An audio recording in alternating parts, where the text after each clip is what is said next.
ये जनता देखिए अब एक तरफा आप सोचिएगा भाई, विकास तो नहीं होगा ना। भाई जो गरीब जनता है जिसकी भाई रोजी रोटी का बात है भाई, अगला नहीं कमाएगा तो सिर्फ मंदिर देने से नहीं, रोजगार भी तो चाहिए उनको। है नहीं। भगवान सबके हैं। मोदी जी ने कहा हम राम को लाए हैं, राम क्या उनके अकेले थे? क्या मोदी जी आए तभी राम आए हैं? आपने पूंजी लगा, उसके पास पैसे हैं, 1 करोड़ 4 करोड़ 10 करोड़ लगाया, वो प्रॉफिट में है क्योंकि भाई उसके पास पैसे थे। यहाँ के लोगों के पास पहले ही पैसा नहीं था, जब आज कमाने का समय आया तो लोगों को उजाड़ दिया गया। तब जो उजड़ गए तो उनका तो दर्द है ही ना, किसी कारण से तो वो हारे। हारने का सबसे बड़ा कारण यही रहा है। दादा एक सवाल जानना है, बहुत समस्या में है, ये बताओ कि भाजपा का हरा दियो। भैया भाजपा को हम लोग नहीं हराए, यहाँ के कुछ रीजन रहा भैया। कुछ रीजन बताओ, क्योंकि बदनाम आप ही लोग हो रहे हो और इसी बदनामी को हटाने का काम हम लोग कर रहे हैं। ये क्या है भैया, सब भाजपा को ही सपोर्ट कर रहा था, बशर्ते क्या हुआ था जिसका भाई मकान वकान टूटा था भाई, वो तो कुछ उसके वजह से नहीं दिए। बता रहे हैं भाजपा वाले कि मुआवजा मिला है सबको। नहीं, कुछ लोग को दे भैया, जिसके पास कागज है उसको मिला, बाकी जिसके पास दान की जमीनें रही उनको नहीं मिला है भाई। सुनने में तो हम लोग को यही आया है, बाकी सर्वे में हम लोग को ये भी नहीं पता है कि किसको मिला है किसको नहीं मिला है। अच्छा, मतलब हारने का मेन कारण ये भी था कि लल्लू जी इस बार थोड़ा सा कह दिए कि हमें बढ़िया वोट नहीं चाहिए। एक बात बहुत लोग बोल रहे हैं कि लल्लू जी से खुश नहीं है लोग। तो मामला क्या बीजेपी से नाराजगी थी कि लल्लू जी से थी? भाई देखिए, जो यहाँ के हैं तो यहाँ वाले से पहले आदमी देखता है ना, कि जो काम कराएंगे तो यहाँ वालों को कोई भी बात होगा तो यहाँ वालों को पहले आदमी देखेगा ना। उसके बाद तो मान लीजिए केंद्र को आदमी देखेगा। तो उन्होंने कहा कि हमें बनियों का वोट नहीं चाहिए, सुनने में तो यही आ रहा था, इसकी वजह से बनिया ज्यादा नाराज रहे। हाँ, और ऐसा कोई रीजन नहीं है कि राम मंदिर बनाए नहीं, बाकी सबको खुशी थी, इसी के वजह से थोड़ा सा भाई प्लस पॉइंट उनका घबराया, और बाकी कोई वैसी बात नहीं है। मतलब ये मुआवजा अगर ढंग से देते, बाकी देखिए अगर मुआवजा भाई सबको मिला रहा था, बाकी जैसे छोटे व्यापारी भाई है जिसका मकान टूट गया वो तो रोड पे ही लगा रहे थे, उसको प्रशासन भी परेशान कर रही थी, परिवर्तन अधिकारी जब भी मन तभी पीट दे रही थी, भाई अगला जाए कहाँ। उनके सरकार में थोड़ा सा लोग प्रताड़ित हुए, इसके वजह से वो अपना गुस्सा निकाल दिए, बाकी ऐसा और कोई रीजन नहीं है। भाई कुछ वो भी सुधार करेंगे तो जनता ऐसा नहीं कि भाजपा को न चुने, आने वाला समय में फिर 2027 भी है ही, जरूर चुनेगा।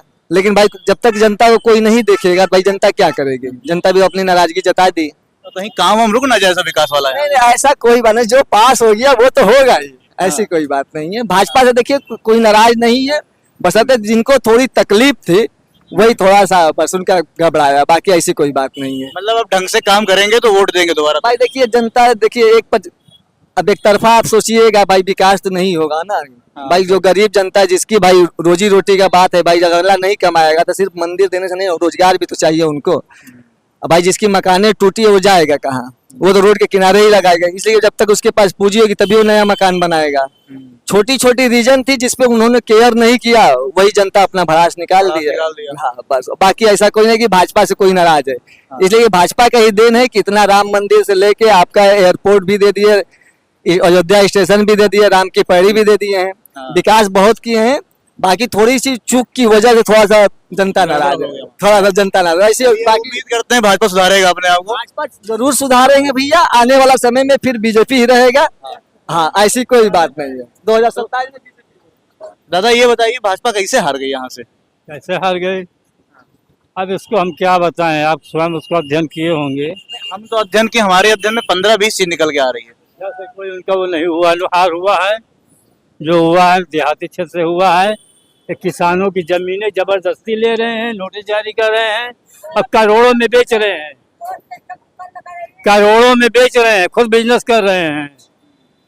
किसानों की जमीनें, हर चीज का तो विदेशी कर दे रहे हैं, यहाँ के नागरिक कहाँ जाएं? हाँ सही बात।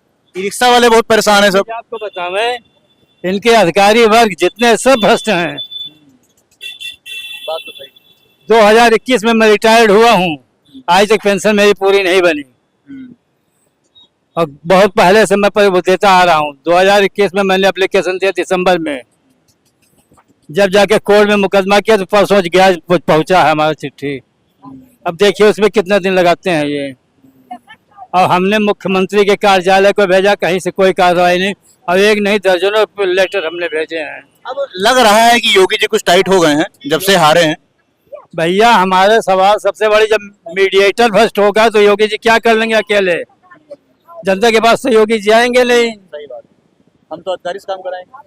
हम अधिकारी के पास जाएंगे, अधिकारी हमको बेवकूफ बनाएगा। जितने काम अयोध्या में हुए हैं, आप ज्यादा नहीं चले जाइए रायगंज चौकी के पास, सामने गली में जो नालियां बनी हैं, सड़कें वहाँ की 8-10 साल से खुद ही पड़ी है, पब्लिक को जाने आने में परेशानी होती है। मैं खुद वहाँ का निवासी हूँ। जो नालियां बनी हैं इस तरीके से कमीशन खोरी कि जैसे उसमें केवल 10% वो मिलाया गया, बाकी 90% बालू घोटाला है। खाली दिखने के लिए सब बढ़िया दिख रहा है, 10 साल बाद लीप पोत के तत्काल बना दिया गया, वही होता उसके बाद उनके जाने के बाद बिल पास हो गया, चाहे उजड़ जाए तो उससे कोई मतलब नहीं। कमीशनबाजी खूब हुई है, अधिकारी माला माल हो गए हैं। मतलब खाली मंदिर बनाने से काम होने वाला है नहीं। भगवान सबके हैं। मोदी जी ने कहा हम राम को लाए हैं, राम क्या उनके अकेले थे? क्या मोदी जी आए तभी राम आए हैं? आपने टीवी न्यूज में भी देखा होगा कि 500 साल बाद राम अयोध्या आए हैं। 500 साल पहले अयोध्या में राम नहीं थे। पूजा किसकी होती थी? हम लोग तो हर साल आते हैं दर्शन करने। आप हर साल आते हैं, मैं यहीं का निवासी हूँ।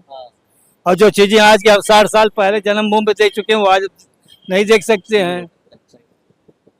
कितने सुकून से हम लोग है, ताला खुला, राजीव गांधी ताला खुलवाया, राम चबूतरे का शिलान्यास राजीव गांधी ने कराया है। मोदी जी कहते हैं 60 साल में हमको कुछ मिला नहीं, बैंक बेच दिया, हवाई अड्डा बेच दिया, रेल बेच दिया, क्या कौन लाया है? हमें किसी पार्टी से मतलब नहीं है, लेकिन वास्तविकता से हमसे मतलब है। हमको न बीजेपी से दुश्मनी है, न सपा से दुश्मनी, न कांग्रेस से दुश्मनी है। हम जो वास्तविकता देखते हैं वही कहते हैं, ये चीज है हमारे पीछे। मतलब तरस है जनता यहाँ, सच में सच्चाई यही नहीं, आप सौदेबाजी कर रहे हैं, आउटसोर्सिंग से नौकरी दे रहे हैं, कह रहे उतने लोगों को नौकरी दी गई और सब ठेके पर नौकरी दे रही है। ठेके पर इनके भाई पटीदार सब वो हैं, ठेकेदार हैं, अपने आदमी बैठे हुए, उन्हीं के सब आदमी बैठे हैं। भाई वेतन दिखाते हैं 12,000 और आदमी जाके जहाँ ज्वाइन करता है उसको पहले करा लेते हैं, उसको नोट दस्तखत करा लेते हैं और जब देंगे उसको ज्वाइनिंग लेटर देंगे, आपके काम से आपकी नियुक्ति फला जगह की जाती है, फला पद पर आपको इतना वेतन दिया जाएगा और आपके काम से संतुष्ट न होने पर किसी भी समय आपको निकाल दिया जाएगा, जिसकी किसी भी न्यायालय में सुनवाई नहीं होगी। ये क्या है? गुंडाई तो है। उन पर आप लगाइए अंकुश। उनको मिल रहा है, वो ज्वाइनिंग करता, आप दे रहे हैं उनको, फार्म भर रहे हैं 12,000 वेतन पे, आउटसोर्सिंग के उनको मिल रहा है 8-8,500। वही दबाव में, उसी दबाव में। तो बोलिए ये सब क्या है? तो समस्या सच में है, मतलब जो एक सच में है। हाँ। जनता का काम नहीं होता है, सब पैसे के बगैर काम नहीं होता है।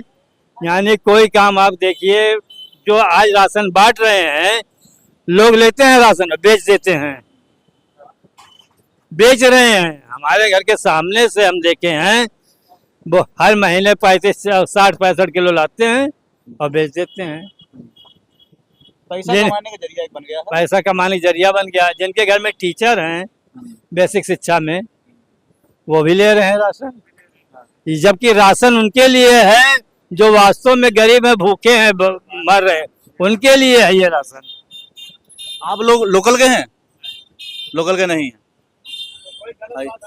नहीं, बिल्कुल सही बात आप कह रहे हैं भैया। एक सेकंड, लोकल के हैं आप? आइए आइए। अरे आप लोकल के तो होंगे, और कहाँ के होंगे? कह रहे हैं कैसे हारी यहाँ भाजपा? कैसे क्या रही भैया, बस यही है कि सबका जब कारोबार नहीं रहेगा तो क्या करेगी भाजपा। कारोबार तो चकाचक दमकस दिख रहा है आपका। चकाचक आपको लगता है, वो देखिए सामने सब नाले के जरिए सब खुदाई और दुकानों, और देखिए सब दुकानें पे आप चली जा रही है। अभी इसका भी नंबर लगा हुआ है टूटने का। लेकिन अभी 4-5 बाहर के लोगों से बात किए तो वो कह रहे हैं कि यहाँ की लोकल जितनी भी मार्केट इतना लूट मचा दी है कि क्या किया जाए। फिर लूट मचा दी है। लूट हम नहीं कह रहे हैं, हम तो बाहर से आए हैं, जनता से हमने बात किया तो वो कह रहे हैं इतनी लूट मची हुई है कि किया क्या जाए आखिर। लूट किस चीज की मची है ये बताइए। 5 रुपए का सामान 50 में बिक रहा है। वो बड़े बड़े होटलों में आकर आप जाएंगे, जो 40 लाख रुपए दिया है पगड़ी देकर, वो भी यहाँ का नहीं है, बाहर का आदमी आकर ही यहाँ दुकान खोले हुए है। आप जितनी बड़ी दुकान देखें यहाँ के लोगों को नहीं मिलेगी, सब बाहर के ही हैं, वही लोग लूट बचा रखे हैं। जो यहाँ रहने वाले थे वो तो खत्म हो गए। लोकल वाले कह रहे हैं कि वोट हम देंगे नहीं भाजपा को। क्यों दे? आखिर उनकी दुकानें चलेगी, उनके पास 1 लाख में मुआवजा मिला, अब वो 40 लाख रुपए देकर कहाँ दुकान बाबा से ले पाएंगे। मतलब मुआवजा, ये बात समझ में आ रही है कि मुआवजा कम मिला है लोगों को। मुआवजा कुछ नहीं मिला, क्या मिला, 1 लाख में कहाँ मिलेगा। और यहाँ का सर्किल रेट जो है अयोध्या का 7 साल से नहीं बढ़ा है। आप बताइए, आप अयोध्या में जमीन खरीदने जाएंगे तो वो भी मतलब सरकार जो 1 करोड़ रुपए में इससे बेच रही है। अमिताभ बच्चन ने भी खरीदा 14 करोड़ रुपए में 10 हिस्सा खरीदा है। सरकार जो है दूसरों को देकर, बड़े बड़े डीलरों कंपनियों को देकर 1-1 करोड़ में जमीन बिक रही है, बेच रहे हैं। और जो यहाँ के लोगों को, उनको 10-5 लाख रुपए भी नहीं मिल पा रहा है, वो अपना गुजारा कैसे करेंगे। उसी कारण है कुल कि मिलाकर के मंदिर बनने से रोजगार और कम हो गया आम जनता के लिए। जैसे यहाँ के लोगों को रोजगार कम नहीं हुआ, रोजगार जैसा था पहले वैसे ही है, इससे बड़ा है। लेकिन जो यहाँ के रहने वाले वो बेरोजगार हो गए ना, बात ये है। अब जैसे यहाँ पे भी देखेंगे, ये सड़क बन रही है, यहाँ ये 14 दुकानें यहाँ पे जाएंगी, और अभी इस पे कोई बहुत अच्छी वार्ता नहीं है कि जो 14-15 दुकानें टूटेंगी उनको कहाँ मिलेगा, कहाँ शिफ्ट किया जाएगा। मतलब लोकल जनता का ध्यान नहीं रखा गया है, बाहर आदमी आ रहा है, कमा रहा है बढ़िया से। यही कारण है कि अयोध्या से हारने का। पूंजीवादी आदमी आता है, पूंजी लगाता है। बड़ा व्यक्ति पूंजी लगा, उसके पास पैसे हैं, 1 करोड़ 4 करोड़ 10 करोड़ लगाया, वो प्रॉफिट में है, क्योंकि भाई उसके पास पैसे थे। यहाँ के लोगों के पास पहले ही पैसा नहीं था, जब आज कमाने का समय आया तो लोगों को उजाड़ दिया गया। तब जो उजड़ गए तो उनका तो दर्द है ही ना, किसी कारण से तो वो हारे। हारने का सबसे बड़ा कारण यही रहा है।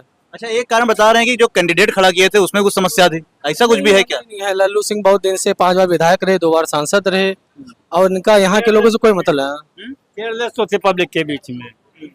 अब 2021 में, मार्च 2021 में मैं रिटायर्ड हुआ हूँ, और हमने कम से कम दर्जनों आवेदन दिए हैं, आज तक कार्रवाई नहीं हुई है। ये हालत है अधिकारियों का सरकारी काम का, तो जनता उसको भी तो देखेगी। गलत कह रहे हैं, हम आज आम नागरिक हैं, हम कर्मचारी नहीं रह गए। जिम्मेदार कौन है? जिम्मेदार सरकार होगी, है कि नहीं? बिल्कुल सही बात है। मतलब कुल मिलाकर के जनता अयोध्या की क्योंकि बदनाम की जा रही है, कहीं ना कहीं समस्या है। समस्या बहुत है, बहुत सारी समस्याएं हैं, उसी कारण से उनको वोट नहीं तो अयोध्या में अभी भी आप जो ग्राफ उठाएंगे तो अयोध्या में 1 लाख वोट, 1,04,000 वोट मतलब बीजेपी को ही मिला है। 4,000 वोट वो की सपा से, मतलब वो सपा जो है 4,000 वोट से कम है।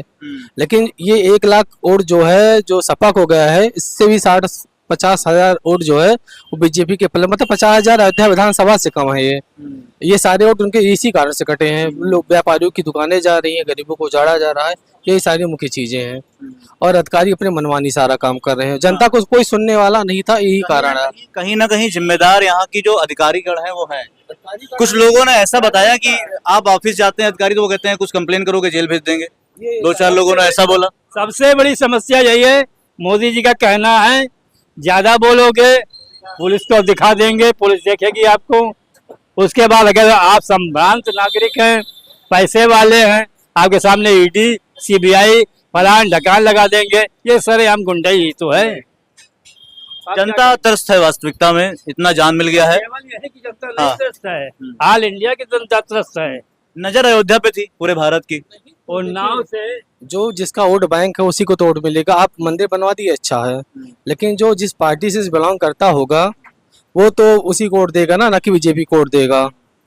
तो वो भी एक फैक्टर रहा। दूसरा चीज लल्लू सिंह का फैक्टर ये था कि हम संविधान खत्म करेंगे, जो इनका सबसे बड़ा फैक्टर था।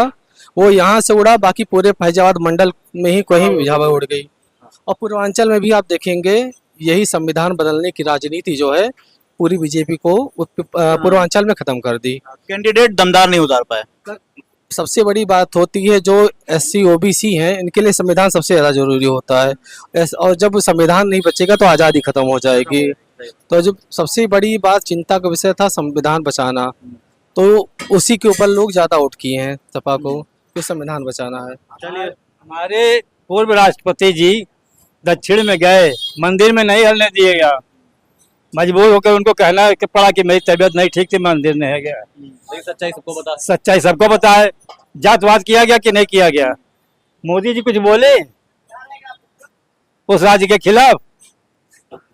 तो ये सब जातवाद करोगे। जनता समझदार है, समझ रही है, सब देख रही है, समय आने पे जवाब दे देती है। चलिए आइए कुछ और लोगों से मिल लेते हैं। भैया आप लोकल के हैं? बोलो ना, कुछ बताइए आप ही। चलिए ठीक, कोई दिक्कत नहीं है। अरे आइए आगे और लोगों से देखते हैं कि मामला क्या है।